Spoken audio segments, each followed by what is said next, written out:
Ay nako, maaga pa lang, 6 o'clock in the morning, dapat magdilig na ako. Kasi pag umabot ako ng 7 o'clock, ang init-init na dito sa Dubai.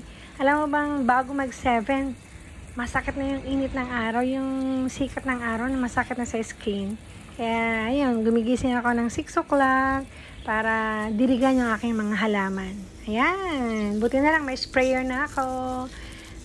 Ito na, may hose na ako, kaya madali na lang magdilig. Ayan, mabilis na lang. Kasi kawawa naman sila. Talaga namang, dito sa Dubai kasi umabot ng 50 degrees centigrade, kanya 51, 52, kainit talaga. Kaya maaga pa lang dinidiligan ko na sila para hindi ako maabutan ng sikat ng araw, 7 o'clock in the morning, mainit na. Kung hindi magpapayong talaga ako, nakapayong ako. So, ayan, dahil summer holiday naman, maaga akong gumising para diligan sila.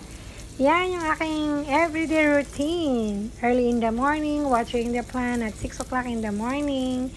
Ayan, tapos after nito, mag-aalis ako ng mga dry na leaves ng aking mga halaman. Ayan, pampalipas oras pa. Kasi nga, summer. So, ayan. Ayan, pasokan na ulit next week. Kaya, kailangan samantalahin ang holiday. Start na ulit na aming first term. Kaya, heto, busy si Madam pagdidilig. Kaya, malaking bagay itong sprayer na to. Thank you po. Thank you sa panonood.